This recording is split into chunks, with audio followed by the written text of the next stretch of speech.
In episode 4, we learned to live deeply, because everything eventually passes. But there's something else, quietly slipping away each day, that we rarely notice. Our own reactions.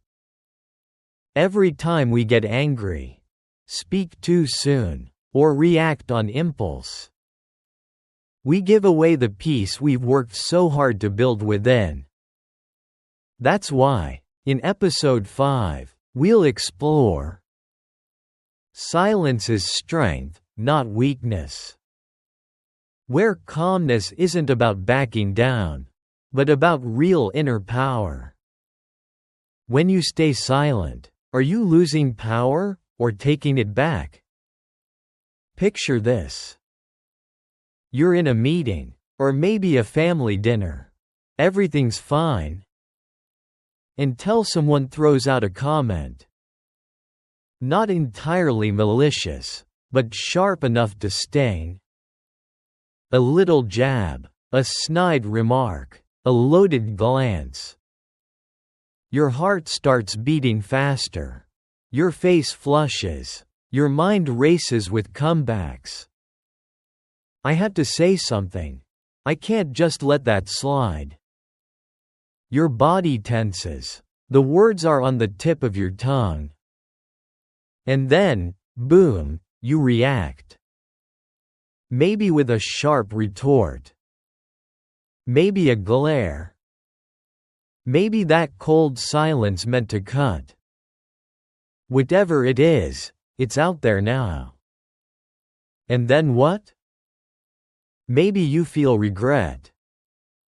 Maybe a fleeting sense of victory. Or maybe just emptiness, because deep down, you know someone else just took control of your emotions. We've been trained to react instantly. In the age of social media, where everything is fast, reaction becomes reflex. Someone posts a controversial opinion, right pointing arrow, reply instantly. Someone unfriends you, right pointing arrow, drop a passive aggressive status. Someone interrupts you, right pointing arrow, speak louder to save face. We've been taught to fire back. Not to pause and choose how we respond. And when we don't, when we choose silence instead, it can feel like weakness. Like surrender. Like we're giving up control. But have you noticed? Some people don't react. They don't argue. Don't explain. Don't get angry. They just look, stay quiet, and walk away. And strangely, they're the ones who leave the biggest impact. Silence isn't weakness. It's a sign of someone whose inner world no longer needs to win every outer battle. Silence is when you don't let someone else hijack your state of mind. We often think, I have to speak up so people understand me. But the truth is, the people who truly get you don't need a long explanation. And the ones who don't want to understand, you could talk for hours. And it wouldn't change a thing. Here's the real question. Do you understand yourself? Sometimes, silence is the highest form of self-respect. It's the moment you realize, I don't need to prove anything. I just need to stay grounded and not get dragged into battles that don't matter. It's like in a storm, weak trees break in the wind. But strong trees? They stand tall. Not because they're rigid, but because their roots run deep. This isn't just a nice quote for your journal. It's a way to live, every single day.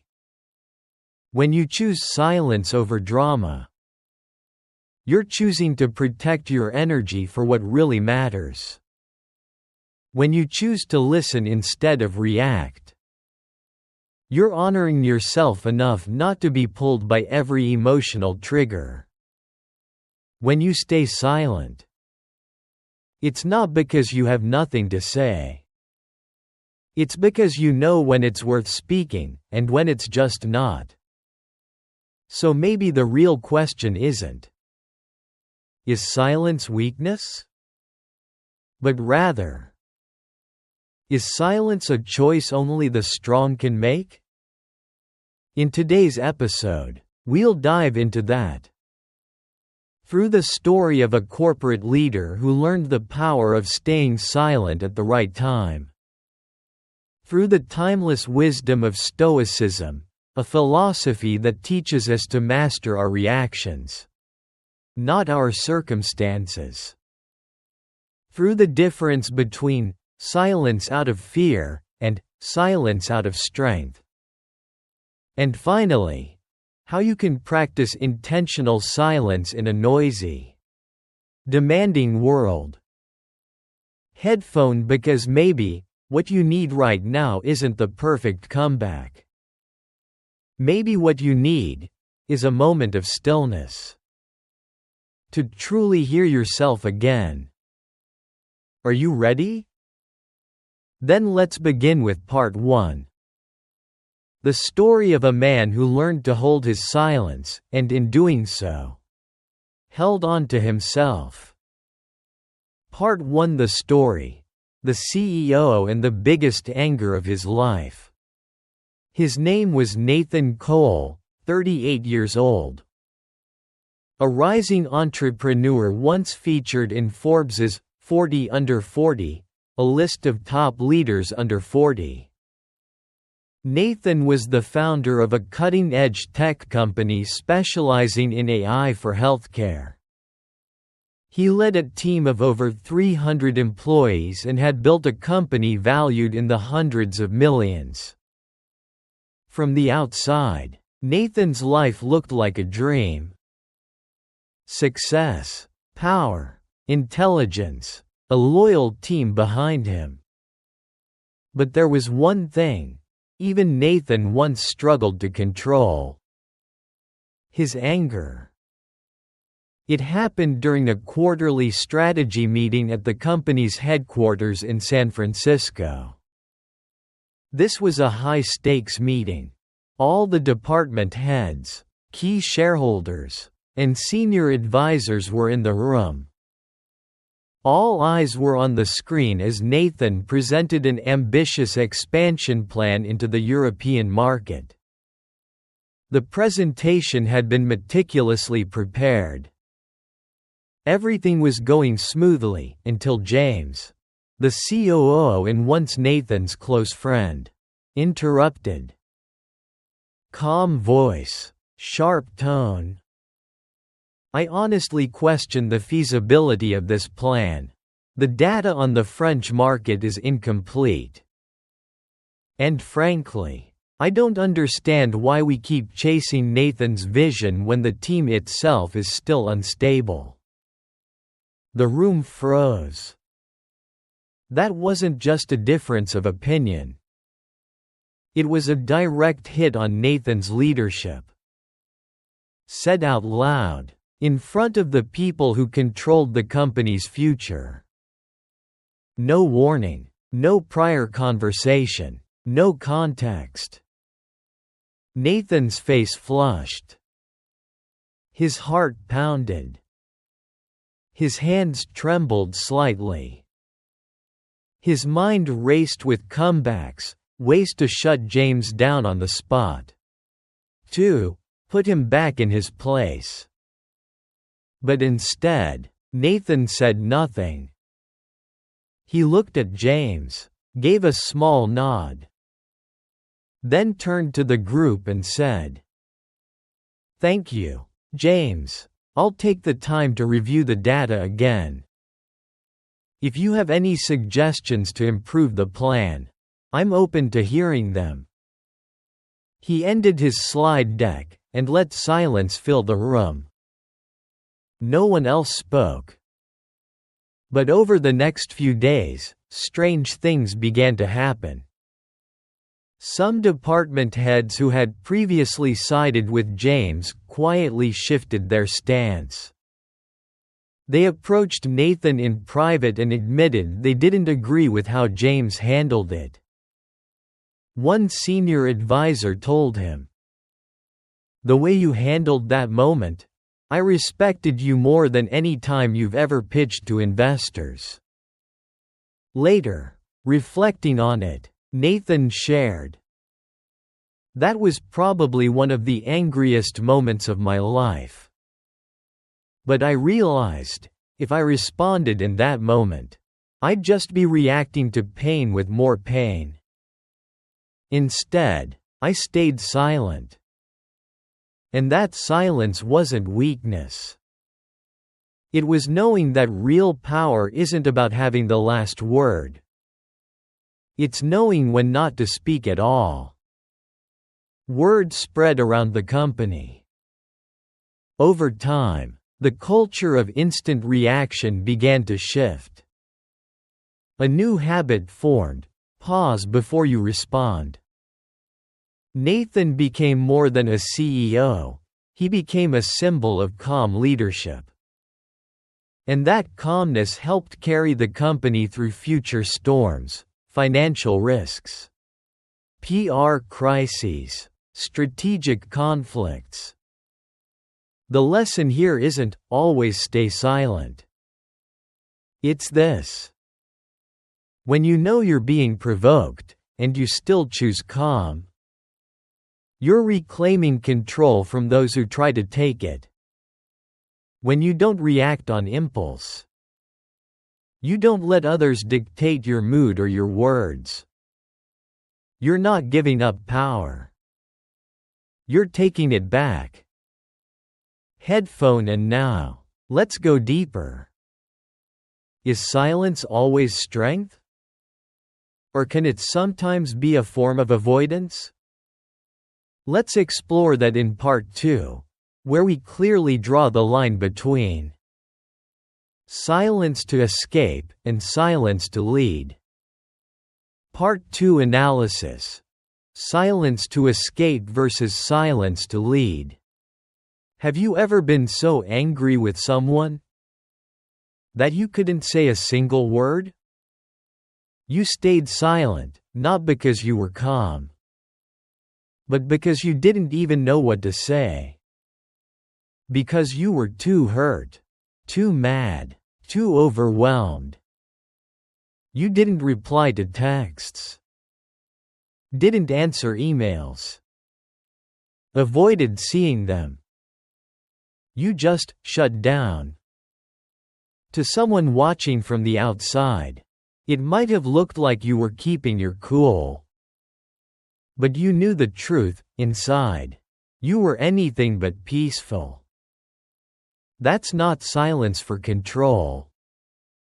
That's silence to escape. Silence out of fear. Silence because you're not ready to face what you really feel. Because you're not yet willing to take responsibility for your anger, your sadness, or your pain. We need to draw a clear line between two very different types of silence. Silence to escape, silence to lead. Avoids emotion, observes emotion. Bottles things up, processes before responding. Passive reaction, intentional choice. Builds up pressure, brings clarity and direction. One of the great Stoic philosophers, Epictetus, said, "We have 2 ears and 1 mouth so that we can listen twice as much as we speak." A simple line, but it holds a powerful truth about how we live. Not everyone is born a great speaker. But we all have the instinct to react. React when we're offended. React when we're misunderstood. React when we're hurt. And that's where silence becomes an action. So how do you know which kind of silence you're choosing? Ask yourself these 3 questions. 1. Am I silent because I understand my emotions, or because I'm avoiding them? If you know you're angry or sad, and you're choosing silence to prevent harm, that's strength. But if you shut down all communication because you feel powerless, that's avoidance. 2. Am I silent to observe, or to manipulate? Some people stay quiet just to make others feel guilty or anxious. That's not power. That's emotional manipulation. 3. Am I silent to prepare a better response, or hoping someone else will fix it for me? Owning your silence means you're taking responsibility for what you will say. Escaping through silence means you're waiting for the other person to fix your emotions. So what does Stoicism teach about silence? In Stoicism, silence isn't passive. It's the active art of pausing before you speak, before you react, before you judge. A Stoic's silence is like a swordsman sheathing his blade. Not because he fears battle, but because he's mastered himself. They stay quiet not because they're lost, but because they're choosing clarity over chaos. Not reacting doesn't mean not acting. In many cases, silence is the bravest move you can make. It asks you to feel every shift inside your heart. Rise above your ego's urge to lash out.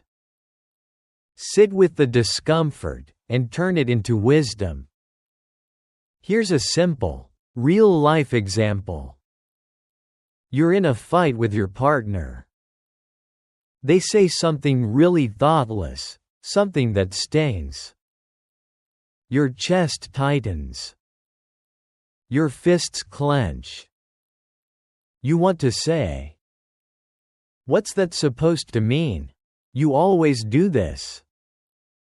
But you don't. You breathe. You stay quiet. Not to shut them out, but to check in with yourself first.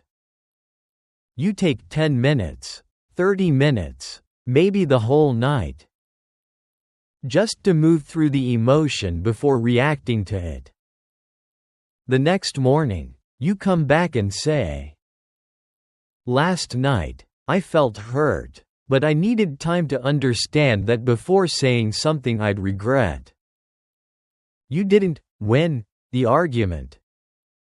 You won something far more important. You protected the relationship. In the end, silence isn't a mask. It's the foundation for a wiser response. Silence isn't surrender. It's proof that you're in control of the moment, without having to prove anything. Weak people need noise to feel strong. Strong people are calm enough to listen, even before they speak. Part 3: The Stoic Philosophy. Respond. Don't react. In everyday life, something happens to all of us. Someone says something off. An email hits a nerve. A glance, a careless comment, and your heart starts to burn. And so, you react. You snap back. You send a long, emotionally charged message. You walk out, slam the door, or stew in silent resentment for the rest of the day. But Stoicism asks a simple question. Where is that reaction coming from? From you, or from the anger rising inside you? Reacting is a knee-jerk reflex. As humans, we're wired to react instantly when we feel threatened. Our brain tells us, speak now, act now, Defend yourself. That's strength. But those reactions? They rarely come from true self-control.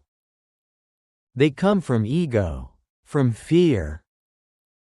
And let's be honest, we often regret them later.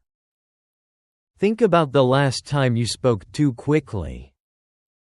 Or sent that one message you wish you could take back. That's what reacting looks like, automatic and impulsive. Responding, on the other hand, is a conscious act. A Stoic learns to pause between two moments. 1. The moment something happens. 2. The moment they respond. And in that space between, is freedom. Imagine your emotions as a wild horse. The one who reacts is dragged behind it. The one who responds holds the reins, and guides it where they want to go. Marcus Aurelius wrote, "You have power over your mind, not outside events. Realize this, and you will find strength." That's the core of Stoicism. Control yourself, before trying to control anything else. Think of it like this: the puppet versus the one holding the strings. The person who constantly reacts. They're the puppet of their emotions. One criticism, and they explode. One disrespectful look, and they lash out. One misunderstanding, and they scramble to defend themselves. Their emotions pull the strings, and they dance. But a Stoic? They hold the strings. They choose when, and if, to respond. They may stay silent, not because they're weak, but because they're waiting for the right moment to act. Example: a team member messes up, and you're the manager. The one who reacts says, "What the hell were you thinking? Do you even use your brain?" That burns trust. The team member shuts down. The one who responds says, "Let's talk. This impacted the whole team. Help me understand what happened." This opens a door to growth and restores trust. In work, in love, in family. The ability to respond is the foundation of every healthy relationship. So how do you respond instead of react? Pause. Take a breath. Say, "Let me think about this." A pause is like pulling the brakes when emotions are speeding up. Observe your emotion. Ask, "Am I angry, or am I hurt? Do I want to say this because it's true, or just because I want to win?" Choose what aligns with your values. Do you want to win an argument, or protect the relationship? Do you want to be right, or get it right? Epictetus reminds us, "No man is free who is not master of himself." Silence isn't inaction. Responding isn't submission. It's the active choice to act with wisdom, not from reflex. Someone can shout 1,000 angry words at you. That won't break you. But how you respond, that's what will either destroy you, or make you stronger. Part 4 Practice. 4 daily habits to build conscious silence. Stillness isn't something we're born with. Just like muscles need training. Silence, done right, at the right moment, takes practice. But with these 4 simple habits, practiced consistently, you'll begin to notice a shift. You're no longer the one reacting. You become the one leading. 1. Pause for 5 seconds before responding. It sounds simple, but it's incredibly powerful. Ever had someone throw a jab at you? Criticize you in front of others? That burning urge rises. Clap back. Prove them wrong. Defend yourself. But try this instead. Pause. Count to 5. 5 seconds. That's the space between impulse and intention. It's just enough room to breathe. Let emotions cool. And let reason catch up. No one's measuring your intelligence by how fast you reply. But they are watching how you respond. Habit number 1. Before you speak, pause for 5 seconds. Not to say something clever, but to say something clear. 2. Write instead of speak. Ever felt so emotionally overwhelmed you couldn't think straight? And ended up saying something you later regretted? When emotions run high, the mouth moves faster than the mind. That's how arguments, breakups, and misunderstandings begin. So switch gears. Write down what you're feeling, what you want to say, what truly matters that you don't want to lose. Writing slows you down. You can't rage write fast enough to keep up with your emotions. And that's a good thing. Habit number 2. Before any difficult conversation, write it out first. Not for them, for you. So you understand your own mind before you speak. 3. Observe without interrupting. Most people listen just to reply, not to understand. Someone says a few words, and we're already loading our counterattack. Let me tell you something. That's not true. Yeah, but I think. Silence isn't just about not speaking. It's about being fully present. Next time someone's talking, don't interrupt. Don't nod excessively just to appear engaged. Just watch them, their face, eyes, micro-expressions. You'll be amazed at how often someone's words say one thing, but their body says something else. Habit number 3. When someone's speaking, be 100% silent. Observe with intention. Listen for what they're not saying. 4. Stay silent when you're angry. This one's the hardest. Because anger is the loudest wave in the mind. It tells you to speak. It tricks you into thinking, I need to say something now. I need to win. But in Stoicism, if you're desperate to win, you've already lost control. The angry person thinks they're in charge, but they're actually being controlled by emotion. A Stoic learns to delay response when upset. Say, let me respond later. Write it down, wait for clarity, then take action. No one loses respect for not speaking in anger. In fact, the one who can hold steady when the fire's burning. That is real strength. Habit number 4. When you're angry, stay quiet. It's not surrender. It's you taking the wheel back. Final thoughts. Strength isn't in how loud you are.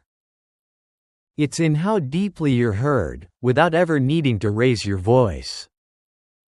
Practice every day. No need for perfection. Just know, every time you choose silence with intention, you're building inner strength, one choice at a time. Part 5 Conclusion. The greatest power is not being pulled in. Picture this. You're standing face to face with someone who's insulting you. They're yelling, they're provoking, they're waiting for you to explode. And you stay silent. Not because you don't know what to say. Not because you've lost. But because you no longer need to win. Silence is not surrender. In today's world, we're taught, if you stay quiet, you're weak. If you don't clap back, you've lost. If you let it go, you're giving up your power. But the truth is, the right kind of silence is the peak of inner strength. Silence isn't giving in. It's choosing to keep your soul clean from things that don't deserve space inside you. Like someone wearing white walking through the mud. They don't roll around in it just because it's there. You don't have to speak to prove you're right. In fact, you don't have to do anything to protect your dignity.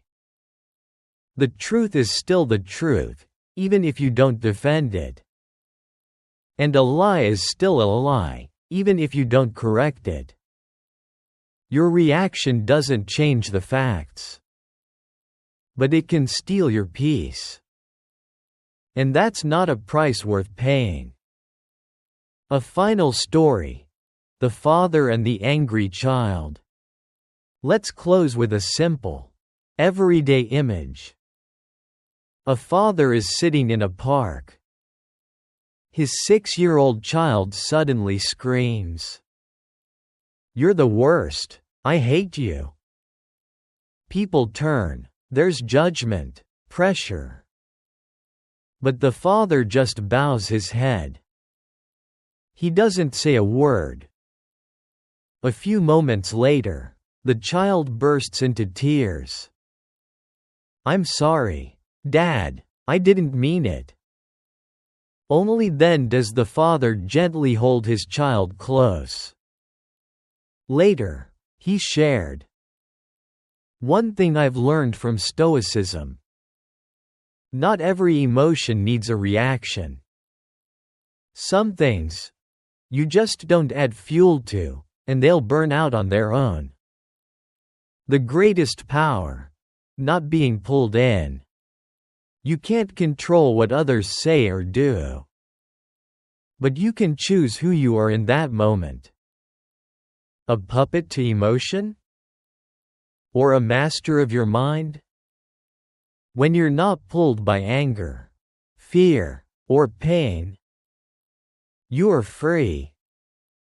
When you don't feel the need to fire back or prove something, you are strong.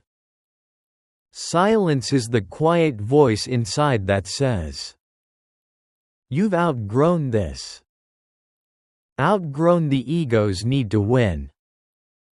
Outgrown the impulse to react. Outgrown the pressure to respond right now. You've stepped into something deeper. Self-mastery. Have you ever chosen silence? When was it, and how did it change you? Share in the comments, because your story might be the reminder someone else needs today. If this video felt like a mirror to your soul, hit like, so others who need this message can find it too. And don't forget to subscribe. Because episode 6 will take us on another deep and powerful journey.